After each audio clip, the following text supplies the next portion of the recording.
So we are in chapter 3 of the Bhagavad Gita.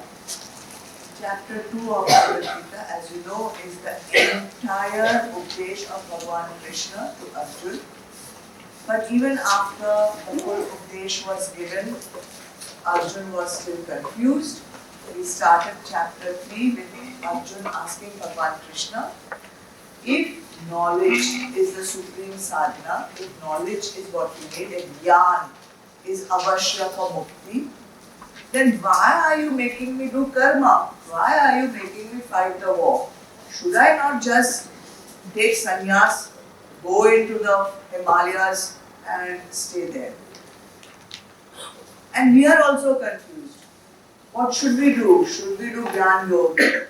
Should we do Karma Yoga? Should we do Bhakti Yoga? Which is the correct sadhana for us? So for that reason, Bhagavan Krishna to actually tell us through Arjuna what we should do. So he starts with Karma Yoga. He starts with Karma Yoga because Karma Yoga is required to remove mal from our body. जब तक हमारे अंतःकरण में मल नहीं निकलता तब तक हमें मुक्ति नहीं मिल सकती. So what is mal? काम,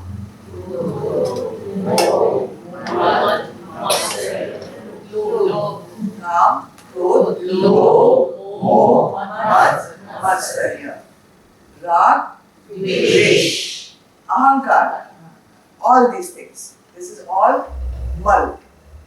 Until this mal is removed from our body, from our mind, from every cell of our body, frankly speaking, till then you will not be eligible for mukti. How does this thing get removed? So there are 4 qualifications that Vedanta gives for this mal to be removed. The first qualification is vivek. What is vivek? The ability to know sat kya hai, asat kya hai. Once you have developed, once you have trained your intellect to use vivek, then only you will be able to remove mal. Then only you will be able to understand what is karma yoga. Then only you will be able to practice karma yoga. जब तक काम, क्रोध, लोभ, मद, मोह, मात्सर्य अंतःकरण में रहेगा, तब तक विवेक भी नहीं possible. It's not possible. And karma yoga is required for that. So it's all linked. You know, there are not one road only karma yoga and you reach moksha. Then another road only bhakti yoga and you reach moksha. Another road only jnana yoga and you reach moksha. No. Different roads are there to start according to your preference. For here to come to the majestic, destination is only majestic, P4, right? But to come to P4 majestic, you can come via Kolaba, you can come via Sea-Link, you can come via freeway, you can come via Sion, you can come via so many ways. But finally you reach majestic P4.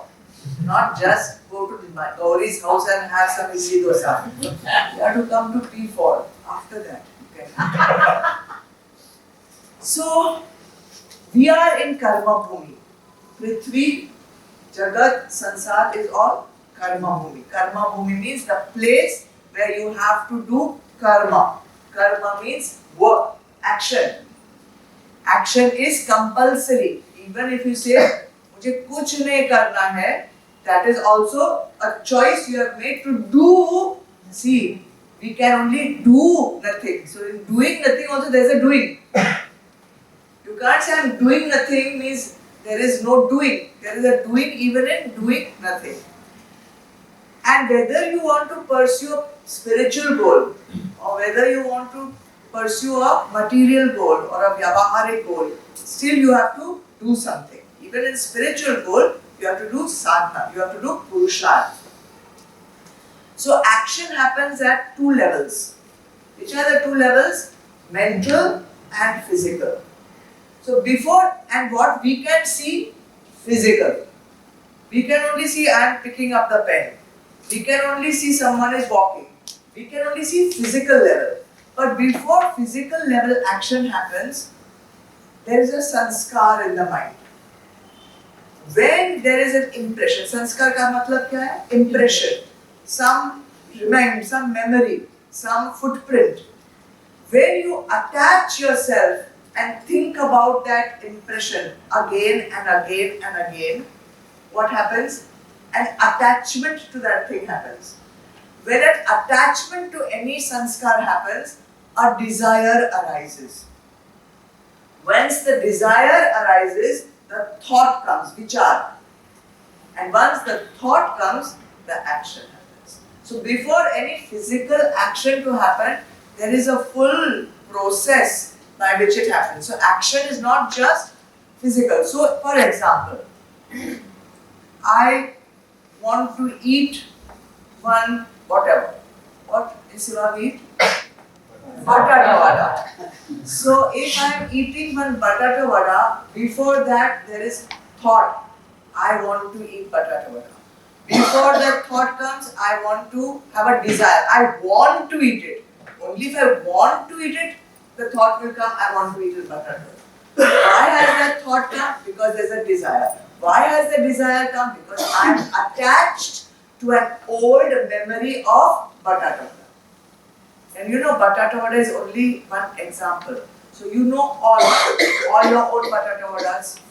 For somebody it may be cigarette, for somebody it may be alcohol, for somebody it may be clothes, for somebody it may be jewelry, for somebody it may be attachment to a person, for somebody it may be attachment to your home, car, sex, whatever. There are all kinds of attachments. So if you are continuously stuck in a particular action, which we call addiction, then you know, you take that thought, that addiction backwards, backwards, backwards, backwards, see your attachment to it, and work at the level of attachment. See how we try to break a habit at the level of action. Impossible.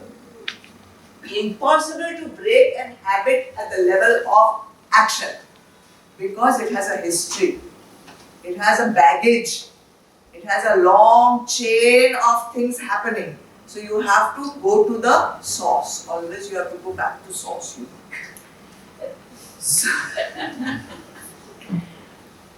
Now what is this way of attachment? This itself is the karma bandhan. You are stuck to some object. You are stuck to some habit. You are stuck to some person. You are stuck to some situation. You are stuck. See the word stuck? It is itself the karma bandhan. You are stuck means you are tied to that thing. So what is the way to come out of that bandhan? You know it, we have just studied karma yoga. And what specifically, what bhav, with what bhav? Yagya bhav.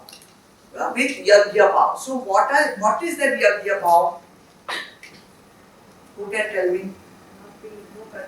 No karta bhav. When you are doing the action, no karta bhav. Ye maine kiya. Without me, it cannot happen.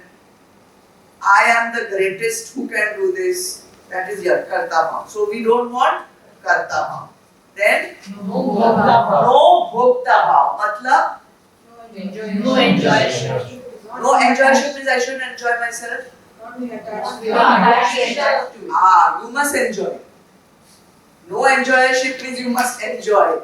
But you should not be stuck to the result of the action. Result can be whatever happens. So no bhokta bhav. Then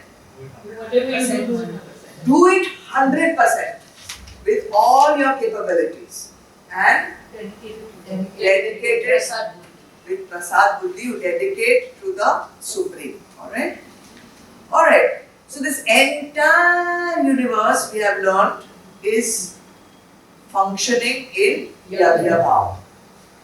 Sun, no karta bhav, no bhokta bhav. 100% it's doing, and obviously dedicated to the highest cause. Dedicated to the Supreme means what? Actually, what does it actually mean? Dedicated to the Supreme. Benefit to all mankind. Common good of all. Dedicated to the Supreme, because it's difficult to understand what it means. It means sabki bhalai ke liye. Whatever you are doing is for bhalai of everybody. So the rivers, the mountains, the earth, the prithvi, the surya, the rain, everything is working for the common good of all with no karta bhav, no bhakta bhav. That is how Brahmadev has created this universe in Yajna bhav. And when he created this universe, he also created humans. And he told humans, you will flourish, you will prosper if you continue to function in Yajna bhav. If you also practice Yajna bhav in every action, you will also flourish. So this Srishti Chakra has to be kept rotating. And we did that chakra last time. Brahma, all that. Veda, all that. So you got all that. Alright, so once you practice Yajna bhav, Karma Yoga in Yajna bhav, automatically renunciation of sansar happens by itself. By itself. Can you understand why? How does renunciation of sansar happen automatically? Because you tend to let go of all your attachments. You are letting go of your mal. Automatically you are letting go of your mal. If Kam, Krodh, Lobh, Moh, Mad, Matsarya is going because of Karma Yoga, attachment is the cause of all these things only. So automatically that also starts dissolving. And when that starts dissolving, your attachment to sansar also starts going. So people are afraid actually. People are afraid because they don't want to let go of sansar. They are so much caught up in sansar that their entire identity is intact because sansar is there. But they don't understand that when you get rid of your attachment to sansar, you get attached to Bhagavad. Bhagavad. And which is a bigger power? So what is there to be scared?